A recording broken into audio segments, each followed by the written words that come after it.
It's 2030. You gently wake to the faint hum of life support systems. Outside the window, the sun floats just above a grey, endless desert, the surface of the moon. You're one of the first residents of NASA's lunar base. You step outside in a pressurized suit, the low gravity making every movement surreal. This isn't science fiction. It's the scenario engineers are planning right now. But how will it actually work? Over the next 10 minutes, we'll explore the designs, the tech, and the obstacles facing humanity's first real home beyond Earth. Imagine a neighborhood, but instead of streets and lawns, it's craters and grey dust. And NASA's the one drawing up the city map. The plots in this neighborhood sit near the moon's poles, where sunlight and shadow create some of the most extreme conditions in our solar system. These aren't spots chosen at random. Every site option is measured against how much sunlight it gets, how sheltered it is from hazards, and how close it might be to something astronauts need, like water ice. The big idea right now is to target areas near the lunar South Pole. That's because certain ridgelines there catch sunlight for most of the moon's month-long day, which makes solar power far easier to maintain. At the same time, just a short distance away, inside deep craters, pockets of permanent shadow possibly hide frozen water. You can start to see the appeal, but there's a catch. Temperatures in those shadows can drop lower than anywhere on Earth, while sunlit spots can get hotter than boiling water. The engineering challenge is keeping a base functional when your front yard swings between deadly cold and intense heat, often within just a few hundred meters. Take Shackleton Crater as an example. Its rim stays lit for the majority of the lunar year, which is perfect for placing solar panels in a stable energy position. But inside the crater, where sunlight never reaches, the chill could freeze electronics solid, and the terrain is rough and steep. It's the space equivalent of building next to a gorgeous lake that also happens to be surrounded by sheer cliffs and blizzards. Those polar sites are also attractive because water ice isn't just for drinking.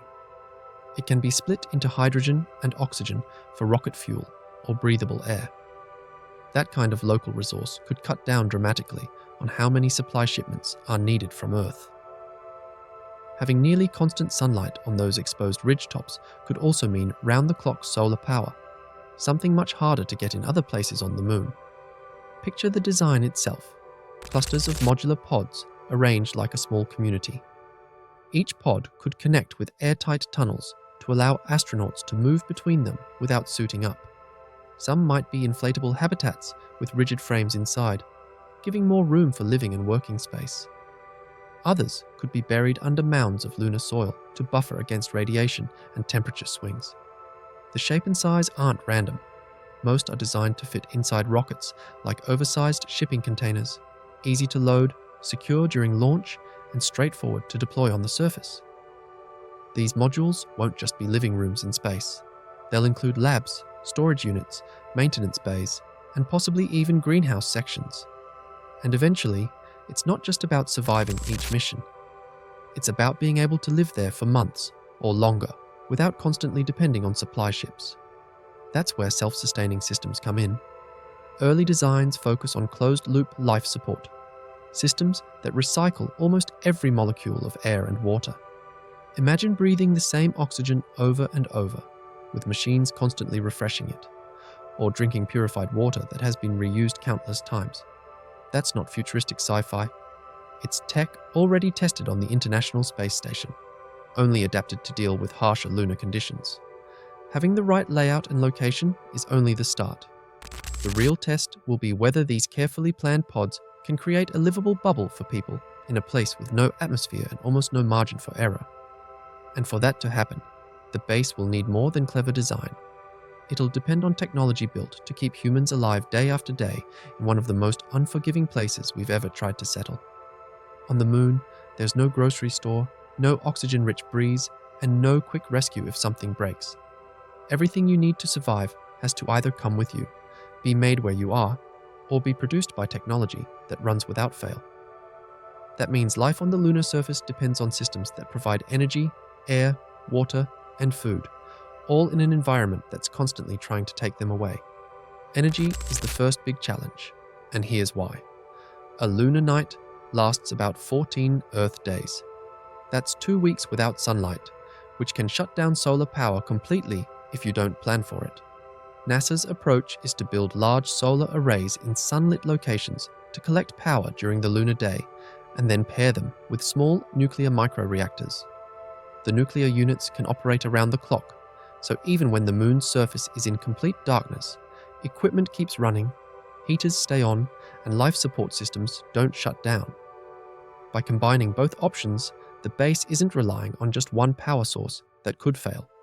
Once you have steady energy, you can keep the most important systems online, and life support is at the top of that list.